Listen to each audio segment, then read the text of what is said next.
jirra jirtuu hordoftoota qophii keenyaa jaalatamoo akka mooltan yeroo mara dilbata galgala za'aatanatti isin bira tan geessu qophiin soorata qalbiif torbee dabre teessoo handhuuroo soorata qalbii tan taate magaalaa Harar irraa gara baay'ee Itoophiyaa beehinsa aduutti ganama subiin imala isii eegaluun kabaja guyyaa turizimii akka godina Harargee ba'aa gursum gaara qundhudhootti kabajame sababeeffachuudhaan ganama barii bakkalchaa amna karaa buute lafa hortee hangafa afran qalloo baabbilee sulula lagadaa kataa qaxxaamuruun lafa hawwata turizimiin badhaate lafa seenaa lafa teessoo hortee caayaa ilmaan afran qalloo go'ona aayaa argama ijoollee hoomee dagga jaarsoo fi lafa keessummeessituu fi hammattuu sabaa sablammoota garagaraan beekamtu kutaa ba'aa Oromiyaatti tan argamtu gursum funyaan biiraa irra isin qubachiisnee isin boqochiisuun keenya ni yaadatama. Arraaf ammoo hawwata turizimii hambaa qabeenya isii irraa hanga ta'e tokko isiniif qooduuf jenna. Hanga maayyitti nu faana ta'an afeerraa keenya qopheessee dhiyeessan Abubakar Mahammadi.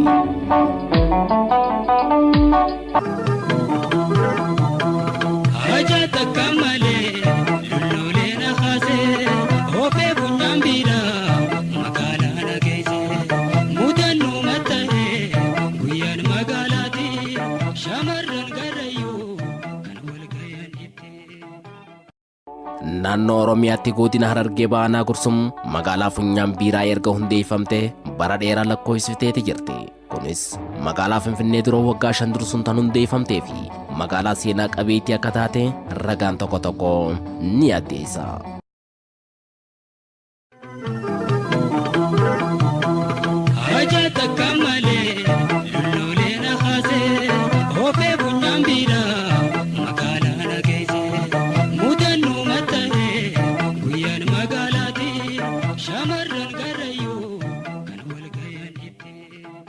Magaalaan funyaan biiraa tan amma jirtu tun nama Dajjaasmaach Walda Sillaaseetiin bara 1870 osoo hin du'ifamin tulluuwwan ilaallam lameen jidduutti magaalaan turtee yeroo lama loolatti banameen gubattee erga barbadooytee booda yeroo sadaffaadhaaf akka hundeeffamteedha kan dubbatamu.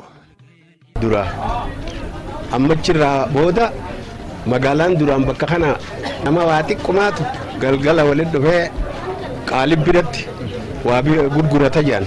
Magaalaan asin jirtu duraan funyaan biiraa jedhamti moo isiin tun achirraa eega gubatan booda ol godaananii katamaa sunirraa gamana dhufanii funyaan biiraa magaalaa funyaan biiraa seenanii safara baalee fi wallotti 02 tun wallo jedhamti 03 safara baalee jedhamti akkasitti qubatan jechuudha. Abbootiin irraa dhageenye Tora bara kuma 18 keessatti ta'uu siin yaadalla. Magaalaa Dullatti jaanii magaalaa gubattee ni jirti. Karaa mahabara aduu sanii ni jirti kan gubatte. Achirra magaalaa san buqqaatee karaa yaalan jidduu sana dhufuusi. Sanis baruma 18 kana keessa ta'uu siiti 35 torba kana keessa. Eegas immoo eega masachi akkaataa agartee kaatti buqqaate. Malkanya naatoo kuburzibanya naatoo waan adda addaa dhufuudhaan gaafa san buqqiseen magaalaatiin asitti qubachuu dandeesse. Magaalaan tuni iddoo eegana garteetti argamnu magaalaa funyaan biiraati. Magaalaan kun akkaataan duraan itti hundooyte iddoo eegana jirru kanaa miti jechuudha. Bakki isin hundooyte duraan iddoo yeroo ammaa kana addaa ilaalam jennee yaamna gaara lama jidduutti hundooyte jechuudha. Kunis malee bara 1878 keessa nama yeroo jalqabaati magaalaa kana hundeesse nama maqaansaa Dajjaasmaach Walda Sillaasee jedhamuun magaalaan funyaan biiraa kun hundaa'e jechuudha. Moggaasa maqaa isii ilaalchisee gaara tulluu yookaan istinikoo magaalaa irraa gama dhiyaatiin fuulduratti argamuu fi funyaan tulluu gaaraa fuuldura jiraachuu isiitiin moggaasa maqaa funyaan bira kan jedhu argachuu akka dandeessetu dubbatama. Akkaataan maqaa kanatti argachuu dandeesses malee duraan muka guddaa tokkotu jira jechuudha. Dubartiitu maqaa dubartii takkaatiin kan moggaafame ta'uu isaati jechuudha. Dubartiin tunis maali? Akka aadaa Oromootti dubartiin takka heerumtee guunii fi baatu gursummaa jedhaniiti yaaman jechuudha. Maqaan aanichaa gursumi. Gursummaa maqaan gartee aanaa gursum kunis manguddoon Oromoo aadaan Oromoo guunii fi gartee ta'an labsa dhimmoota garaagaraa irratti oguu mari'atan wanti itti mirqaana yookiin qaamatti oomishan akka argetti jimaa akka ta'e ni beekama. Dubartiin tun achitti jimaa gurgurtii jechuudha. Safii keessa ta'e isinii gurgurtii jedhama. Afa olaanis barruunis kan taa'e kan. deemaati jimaa gursummaa bira nuu dhaqaa yaanii tuguuni fedhaddachaa gattaan yookiin heeraa gattaan gursummaa tanarraa jimaa bitatan jechuudha. Bakka gursummaa osoo jaaniitu gursumitti moggaafame maqaan aanichaatis moggaasni isaa kanaa jechuudha. Garuu immoo bakka jiru kanatti magaalaan kunis maaliif funyaan bira bakka itti eenyu deemee gaara funyaan gaaraa bira. Gaarri gartee maqaa saayinsawaatiin W Mountain jedhama akkaataa saayinsiitti. Garuu hawaasa keenya keessa kan beekamu gaara qundhudhoo jedhamee beekama. Gaarri qundhudhoo kun deemee magaalaa kana fuula dura dhaabbataa jechuudha. Akkuma funyaan namaa duratti dhaabbata waan ta'eef funyaan bira jedhama. Funyaan gaaraa bira. Magaalaa funyaan gaaraa bira jedhamte jechuudha. Kanaaf funyaan gaaraa biraan kun waan dheeraatuuf funyaan bira jedhanii yaamani. Maqaan funyaan biraa jiru magaalaa funyaan biraa moggaasni isii kanaa jechuudha. Kan funyaan bira jiru kana waan wal bira ta'eef jecha kun irraa achi bakka itti biiraa jedhamtu tun onaa keessa irraa achi. Lafti ammatti argamtu tun lafa qubata ummata dagaa jaarsoo fi huumeeti. Akkuma beekamutti magaalaa Finfinnee dura magaalattiin tun umrii waggaa 5 akka qabdu seenaan maddoota garaagaraa ni addeessa. Dabalataan ammoo magaalaan tun magaalaa Finfinnee irraa naannawaa kiiloomeetira 600 irratti kan argamtu. Magaalaan funyaan biraa kabajamtoota daawwattoota keenya. Qophiin sagantaa soorata qalbii arraantana kunoo magaalaa Hararraa amna karaa buute magaalaa funyaan biraa jedhamte tayyaamantu magaalaa gudditti aanaa Gursum gaara gubbaarraa isii gaddaawwachuutti kan argamtu. Magaalaan tun umrii bara dheeraa tan lakkoofsite taatusa guddinni isii akka umrii isii sanina waliif faallaa ta'eeti jira. Sababoonni garaagaraa ammoo ni ka'u. Kanaaf ammoo daandii qabaachuu dhabuutirraa wal qabate guddina isii kanarratti dhiibbaa akka fidee dhagaa wantoonni garaagaraa kan dubbatamu. Magaalaa tanagaa jiraattonni sabaa fi sablammoota garaagaraatiin badhaatee kan argamtu. Akkuma beekamutti saba torbaa olin wal dandeenye jaalalaa fi tokkummaadhaan magaalaa ittiin waliin jiraatan tahachaa ragaadhaan argaati jira. Guraagee, Oromoo, Somaalee, Tigree fi Orgobbaa akkasumas dabalatee ammoo saba garaagaraatitti jira. Isaan kun gaafa gaddaa, gaafa rakkoo, gaafa gammachuu isaaniitis waliin dabarsuu irratti kan argaman. Magaalaa funyaan biraatti namni jaalalan arkin qaamaan dhufee barachuu ni danda'a. Waa hundumaaf waa'ee magaalaa funyaan biraa tana maalirraa maqaan isii magaalaa funyaan biraa jedhamte kan jennu yoo taate moggaasaan maqaa isii kanaaf sababa kan ta'e gaara fuula dura magaalaa tanaa jirurraa kan ka'eef gaarri funyaan magaalaa dura waan argamuuf magaalaa funyaan biraa jedhamte. Namoonni baay'een dogoggora maqaa kanaatiin kanneen naannoo tana ta'aniif kanneen bakka biraa ta'an funyaan biraati jedhan. Funyaan biraati miti funyaan bira. Kanarraan kan ka'e gaamtis irra waa'ee magaalaa funyaan biraa tana dhufneeti qophii sagantaa soorata qalbiitiin isin daawwachiisuu irratti argamna. Hanga dhuma maayyitti sagantaa teenyaa wajjin turtii gaarii.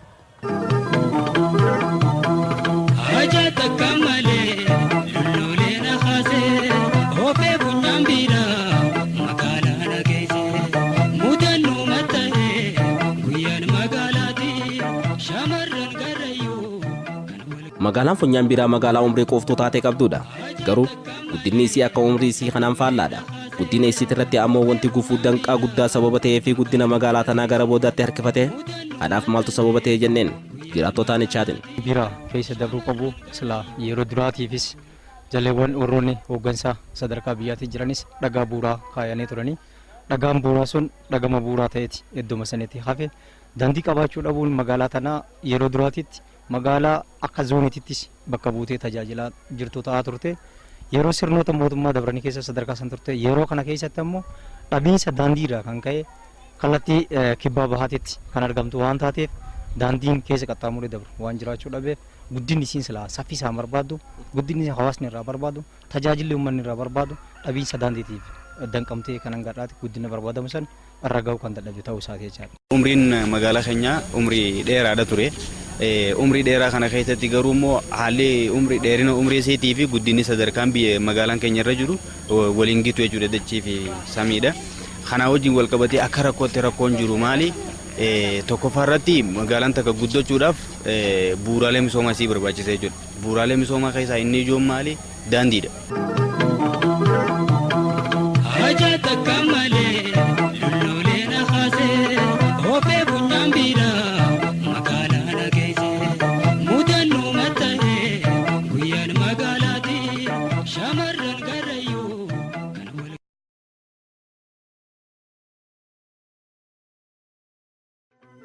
hambaalee uumamaa fi nam-tolchee baay'ee qabaachuu isii dabalatee faradoo bosonaa, hambaawwan masjiidaa waggaa 800 ol lakkoofsise, holqa uumama goda Oromoo jedhamuu fi sadarkaa Afrikaatti beekamu hedduudha qabdi.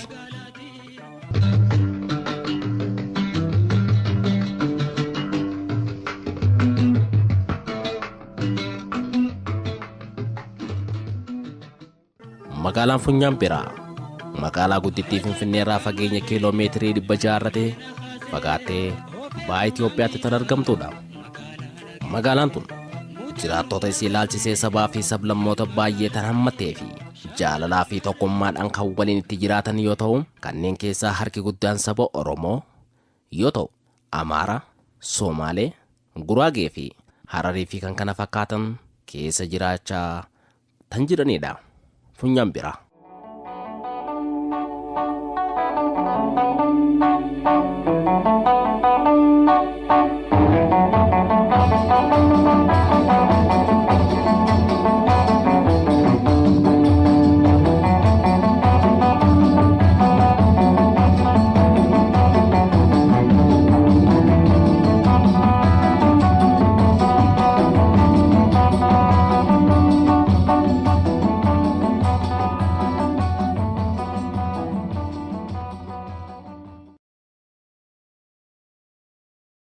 Aanaalee godinni Harargee baa qabu keessaa aanaa qabeenya hambaa fi iddoolee hawwata turizimii baay'ee tahee kan qabu keessaa adda durummaadhaan kan yaamamuuf keessaa tokko Fardeen uumama gaara qundhudhooti.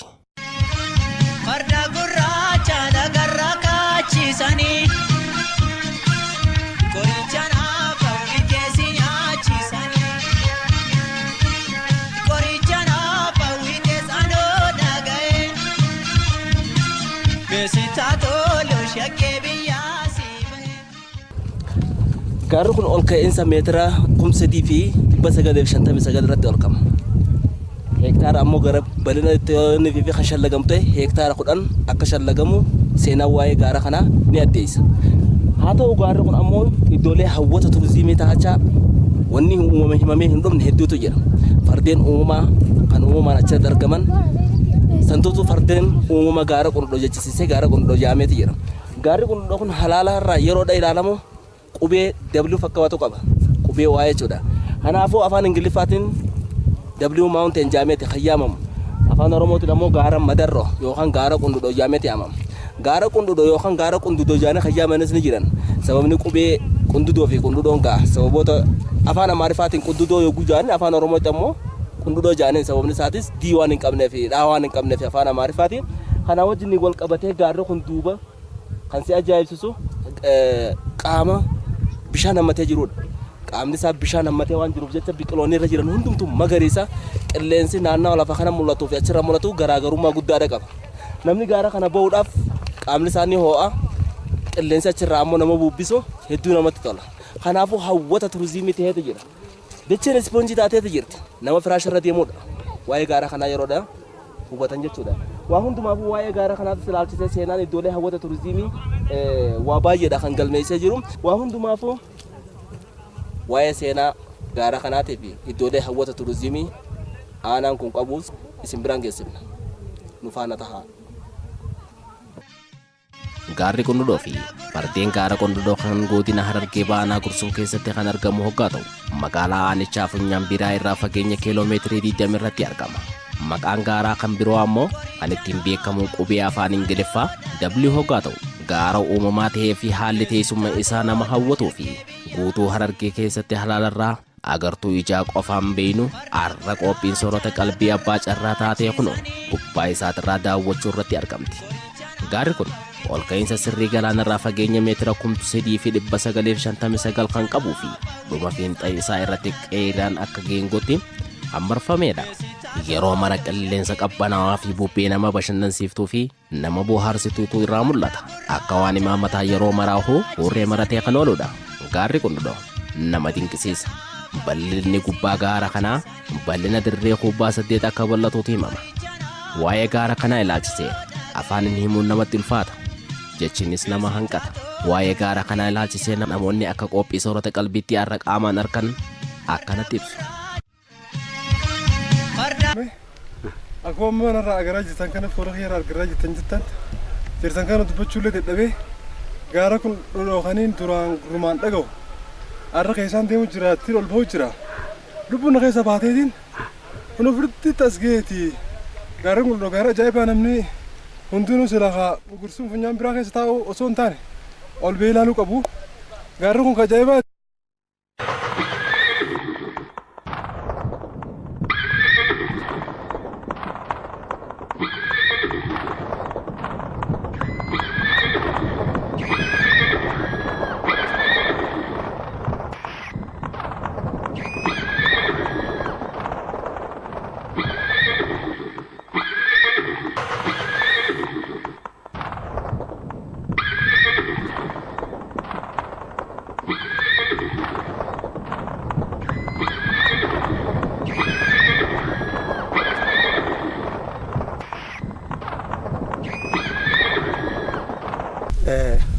jalqaba irratti iddoon nuti ammaan tanatti argamnu kun gaara qundhudhoo jedhama. Gaarri qundhudhoo kun afaan ingiliffaatiinis W Mountain jedhaniin gaara kana hulaa ittiin seenan hulaa takka qofaatu gaara kana jira jechuudha. Hulaan takka ittiin gaara kana irratti jirtu namni jalqaba asiin ol seena as keessatti kana ala horiin iddoo biraatiin seenuu kan hin dandeenye ta'uu isaati.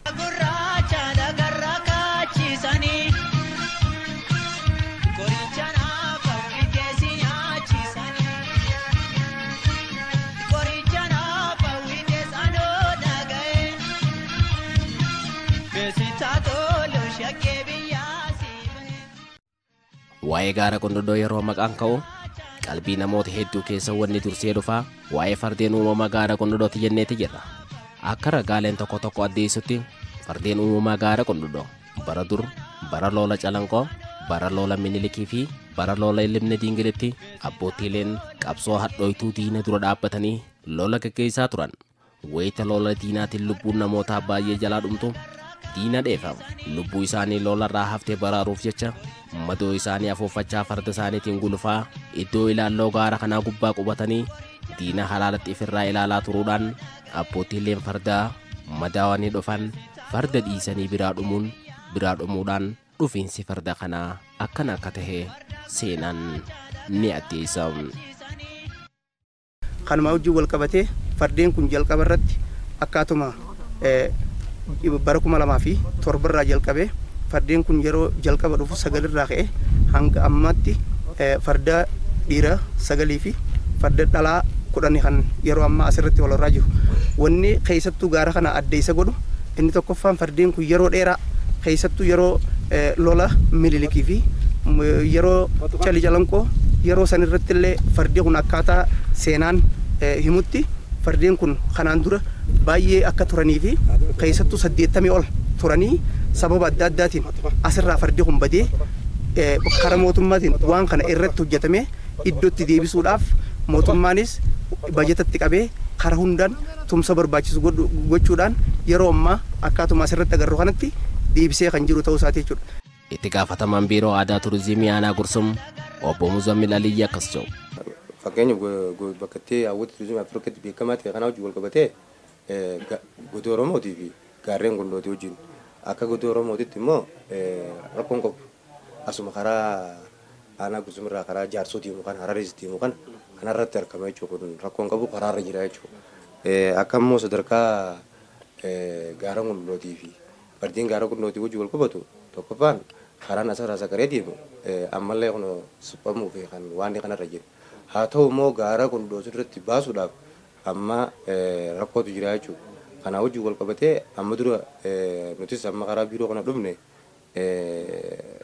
yeroo muraasa jechuudha. Kanaaf amma uummataas mariisifnee akka karaa laaftuun irratti hirmaachuu danda'u. Amma fakkeenyaaf bakkee silaa kalee dhayinee daawwannu sun itti ayyaanni sun qabu adda madurroo keessatti wajjin wal qabatee silaa achirratti kan gaggeeffamu taate deeyila diimeetillee namni gaara sun dhaquudhaaf ni mijaa'u jechuudha. Karaan asirraan biyya goobarraan ba'a bakka ittiin sun karaa makiinaa baasuudhaaf illee ulfaatudha jechuudha. Sadarkaa ammoo as magaalaa kana karaa tokkotti asirraan ol ba'a makiinaa gurguddaa malee bu'uu hin dandeenye. Shombii kanarraa magaalaa matana xarafa achiitirraan ol ba'a. karaa kanarraan achirra ol beetaanaan araddaa gubbaa sunirratti araddaa madarroo sunirratti yoo kabajame achirra deela deema jechuudha namni kaan ol ka'iinsa dheeroo kana yeroo gabaaf deeqaa 30 namni akkam soota deemtu zaata akkatti fudhate jechuudha. Uummanni naannoo sun jiru yeroo gabaaf deeqaa 15 bakka nabboo jechuudha. Qeyyira kana hortee baata. Achitti leeratu jechuudhaaf karaa sun rakkoo amma asirraan yoo immoo kan hirmaannaa uummataatii fi qaamaanaa jiru mari'annee irratti waan jennu taate karaa kanaan ammoo akka namni laaftu dhaquudha. Dhugaadha namni turizimiin yeroo dhufu haalli mijaa'uun turizimii addunyaa dhufuudhaaf daawwichuuf addunyaarraa illee Itoophiyaarraa illee wanni inni barbaachisu karaadha jechuudha. Kanaaf wanti amma dura nutillee kana hojjechuudhaaf irratti amma dura qaama dhimmi ilaaluu wajjin mari'annee hin jiru jechuudha. Kanaaf amma irraa eegallee eega namni gamana dhufe akkatti karaa guddoo kana salphatti dhage rakkoo kana qofa osoo hin ta'inu piroojeektii achirratti Fardeen sun manneen isaan waan godhu akkaataan meeshaan itti ol baasan baasii meeqan ilaa jirkaanatti waan godhanii ulfaataadha ture jechuudha.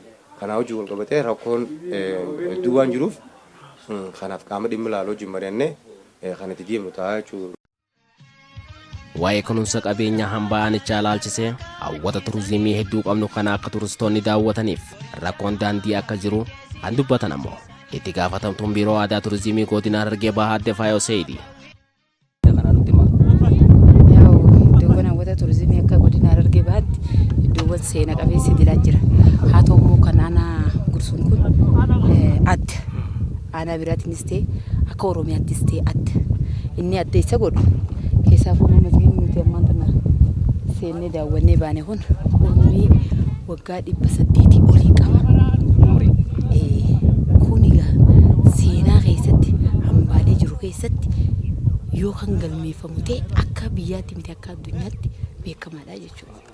Kanaafuu akka waajjira aadaa fi turizimiitti keessaafuu bara kana miira haaromsaatiin hojii qabatamaa keessatti kan galle ta'uu isaatii fi kanaan dura ayyaanota akka ayyaana turizimiitti kabajaman akka amma bira dheenee ayyaanicha gaggeessinu kana miti. Ijaan garree uummata keenyaa wajjin uummata naannoo kanaati wajjin turizimii jechuun maal jechuudha? Maali wannoon irraa qabdan? Faayidaan isaa maali? Kan cuusan hin bal'inaan irratti hojjete jechuudha hojii ilaalcha qaruu. Kanaafuu hojiin ilaalcha qaruu hambaalee irratti hojjetame jechuun hambaan kun dhaloota irraa kan nu ga'e. Dhaloota dhufuun geessisuudhaan immoo hubannoon guddaan hojjechuudha. Inni biraa turistootaas fiduudhaaf amma baay'ee kan rakkisaa jiru karaadha daandii. Daandiin karaa turistiin achirraa ka'ee aanaarraa ka'ee as dhufuun yookaan mootummaa fi turistoonni akka biyyoota Itoophiyaa tana keessatti amma yookaan nuwaa jennu jedhanii Tigraay Amaaraa killee kan deeman sanii olitti kaas deeman ta'uu isaatii jechuudha. Kanaaf immoo akka waajjira aadaa fi turizimiitti halkanii fi guyyaa nageenya fardeen gaara qundhudhoo yeroo dheeraadhaaf akka wal horanii hin baay'anne miidhaa cimaarraan geessaa kan ture qeerransa akka ta'etu himama. Rakkoodha himanna. Farda gaara qundhudhoo kana namni daawwatu hedduudha. Fardi kun eegumsa dhabaaf yeroo takka sadarkaa dhabamuu ga'ee qeerransi miidhee gaara sanarraa gabbu'an.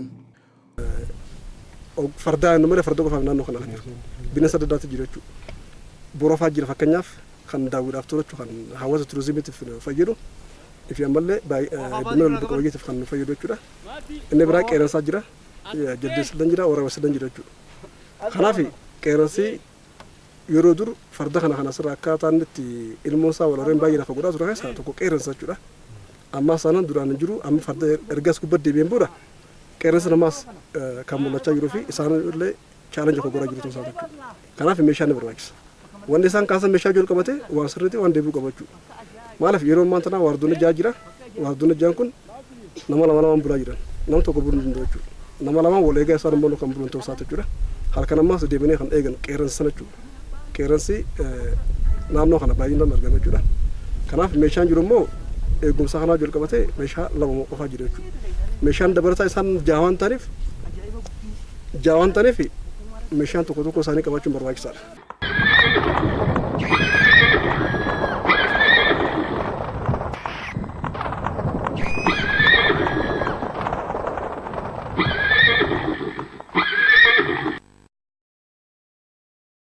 Haalli kun yeroo ammaa immoo kunuunsaa fi eegumsa nageenya fardeen ilaalchisee hanga dandeenyu ol carraaquutu barbaachisaa kan jedhan itti gaafatamaan waajjira qonnaa fi qabeenya uumamaa akkasumas itti aanaa bulchaa aanaa Gursum obbo Maadii Nuureeti.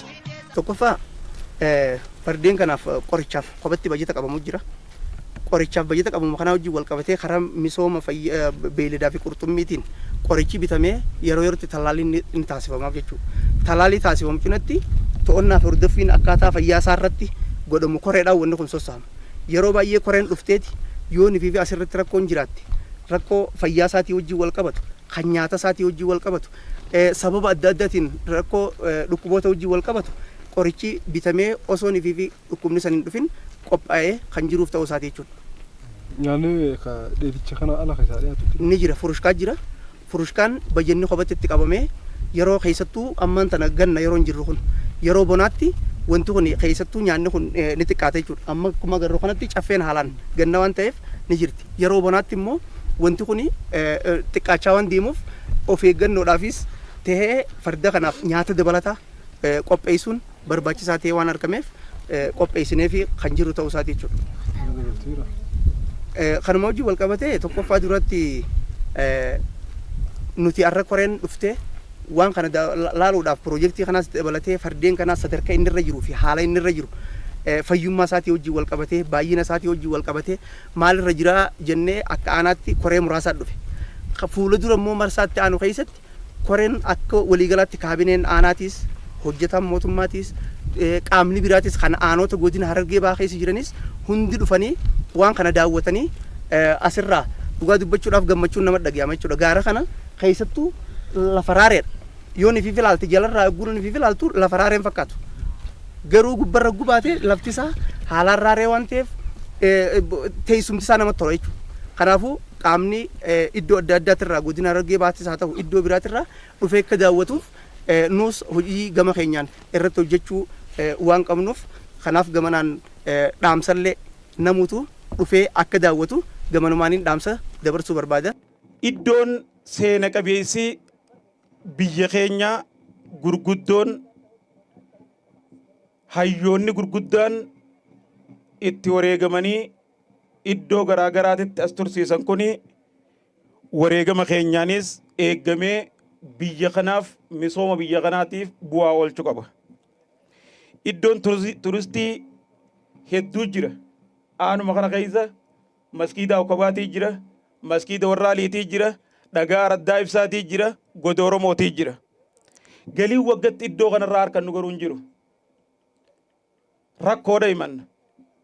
Farda gaara qundhudhoo kana namni daawwatu hedduudha. Fardi kun eegumsa dhabaaf yeroo takka sadarkaa dhabamuu ga'ee qeeransi miidhee gaara sanarraa gabbu'an. Waggaa lama dura yeroo deebisuudhaaf farda kana hawaasa naannoo kanaa mariisifnu namni dalagaa hin qabne xaafii gannaqee guuruu nuun jechaa turan. Anillee nasitti ture. Fardi san sagal deebifne yeroo san sagal dhaqqabnee lubbuusaa deebifnee har'a 20 irra jira. Kun injifannoo uummata aanaa Gursumii, injifannoo mootummaa naannoo Oromiyaati, injifannoo uummata Sagareetii galatoomaa jechuun barbaada. Hojiileen hojjennu kuni bu'aan isaa galii dargaggoo keenyaa ta'uu qaba, galii qeyroo keenyaa ta'uu qaba. Iddoowwan kanarratti, iddoowwan hawwata turistii kanarratti haala mijjeessinee, karaa tolchinee dargaggoo keenya irra ijaarree dargaggoon keenya haqalee qabsoo biyya tanaatiif wareegamaa ture inni lubbuudhaan hafe iddoo kanarraa galii akka argatu godhuudhaaf hundi keenya karoorfannee irratti hojjechuu qabna.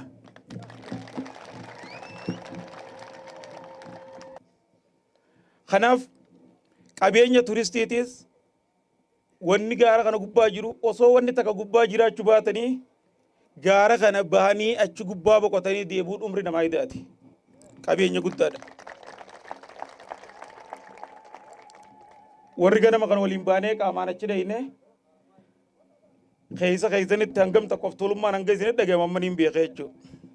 Hedduu of tuulu jirtan amma gaara baanee dhufnee mire waan namni hedduun hin argin waan argineef iddoo sanirra ba'uun gammachuu guddaa namaa kenna qabeenya guddaadhaas. Garuu qabeenya nama harka jiru hin beekan guyya nama harkaa beekan malee. Kanaaf hawaasni keenya hundinuu qabeenya nu harka jiru kuni ragaalee garaa garaa kan asitti argamu jechuudha. Biyyi kuni biyya amma keessa jirru tuni biyya Harargee keessaa dura amantiin seente jechuudha. amantiin islaamaa ragaan hundi asitti argama. San duratti haroo horma kasir jedhanii gaara kana duuba jirti. Namni ni kaa wal godhatu akka dibichaa walii obobseetichi wal fuudha akaadimaa boluuti jedhan. Sheekh Adamii hambisee jechuusan. Raabaadorii haroo horma kasir jechuudha. Achitti wal qaadimatan. Isa san Sheekh Adamii hambise.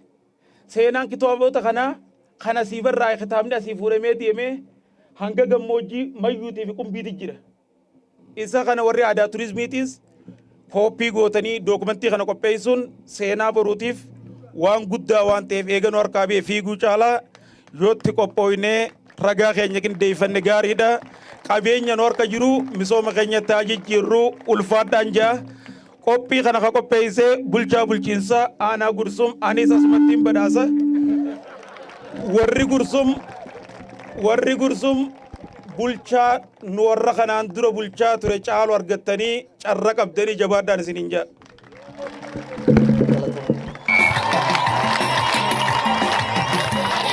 Jannataat tallega jaalalat tallega misraat obaasi obaasi obaasi obaasi oy tawarra saammatut tawarra saammatee tawarra jabaatut tawarra halkamuu warra halkamee tawarra biliinut tawarra biliiseen abuubi abuubi abuubi abuubi oy tawarra gemmadeen tawarra nu gemmadeen abuubiga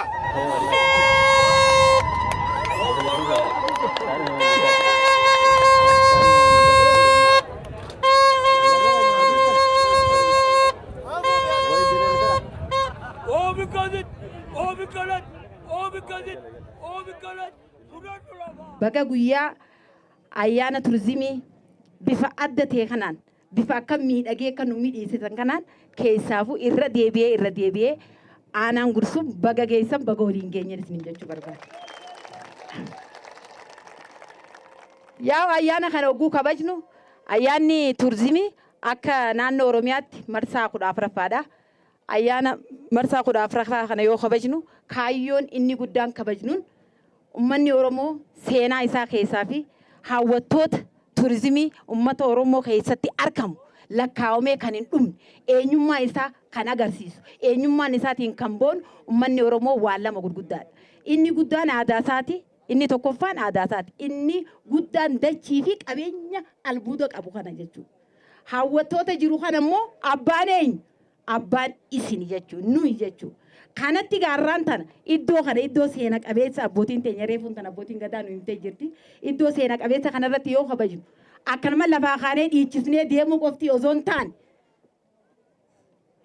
keessaafuu dargaggeessi aanaa kana ganda kana fayyadamoo taasisuuf inni guddaan as dhufneef jechuudha. Keessaafuu gaammaan tana ayyaana keenya yoo kabajnu ayyaanni turizimii kanaan dura kabajamaa ture bifa adda ta'e yoo ta'ellee amma immoo inni adda isa godhu injifannoowwan uummanni Oromoo amma harkachaa jiru kanaan injifannoo siyaasa guddaa arganne kanaan siyaasaan gogoituu waa takka waan nu gooneef jecha siyaasaan dinagdee keenya dargaggoonni keenya uummanni keenya fayyadamuu akka ta'aniif iddoowwan turizimii kan adda baasuudhaan qorachuudhaan kanaan dura waan jiruuf jecha qoratamee kan jiru kana immoo dinagdee jijjiiruudhaaf immoo teeknooloojiin fayyadamuudhaan namoonni industiroonni warroonni adda addaa abbootiin qabeenyaatis haa ta'u yaa wanti as dhufuudhaaf karaa barbaachisa. Karaa jira. Bu'aa bahii hedduu jira. Kana godhuudhaaf immoo iddoo turistoonni as dhufanii ammaan dura qorachaa jiranis jira. Qorannoo san immoo hojii jijjiiruun hin dandeenye. Amma qorannoo sana hojii jijjiirree karaa ikoonomiitti jijjiiruudhaaf jechuudha. Fayyadamummaa uummata keenyaa dargaggoota keenyaa mirkaneessuudhaaf hawwattoota turizimii kana iddoo jiranitti kunuunsuudhaan bu'aa bahiin guddaadha jechuudha wanni asirratti gaggeeffamaa ture. Kana immoo itti fufsiisuu fi irraa fayyadamuun murteessaa waan ta'eef jecha godinninis akka godina Harargee baatti ayyaana kana asirratti inni tokkoffaan asi gaggeessuuf fayyadamummaa uummata godina kanaa akkasumas akkuma Oromiyaattu iddoon kun akka biyyattiittu iddoo seena qabeessa waan ta'eef jecha isin immoo an dhaamsinii isinitti himadhu iddoo kana kunuunsuu akka qabnuu fi isinillee akka qabdanii fi yaa'u biqiltuu abbuma bira jiru bishaan itti naqata jaanii karaa kanallee isinuma wajjin taanee kijiboo zoon taane waliin taanee iddoo turistiin asitti isinis asitti hogguu dhufne nu simachaa akkan ayyaana keenyaas gaggeessaa yoo kan deemnu taate guddinni ummanni Oromoo hiyyummaa keessaan baaneef hin jiru waan ta'eef jecha ani ayyaana kana kan qopheesse keessaafuu bulchaa aanaa kana baay'ee aanaa gursum baay'een isa galatoonfadha naa galatoonfadha akkasuma manguddoo biyyaa aanaa gursum baay'een galatoonfadha akkasuma qeeroo aanaa gursum baay'een galatoonfadha ayyaanni kun ayyaana aadaa tiyyaati ayyaana eenyummaa kiyyaati ayyaana godina Harargee ba'a osoo hin taane ayyaana Oromiyaati jee itti yaadee itti oolee itti bulee akka nu miidhagsu kana baay'ee galatoomaan isiniin jaa hawaasni keenyaas baay'ee galatoomaan isiniin jaa akkuma reefuun tan obbo Abdii waan bal'aa kaasetti wanni Oromoon waan hedduu keessaa waa haasa'uu malee barreessinee lafan keenya barreessinee lafa kaayuu akka qabnu akka waajjira aadaa fi turizimii godina Harargee baatti waada seenuun barbaada isiniin jaaladhaa galatoomaa ulfaadha. keenya kanarraa walti isinii qindeessine asirratti raawwata warra torba hin waaja'u nageetti.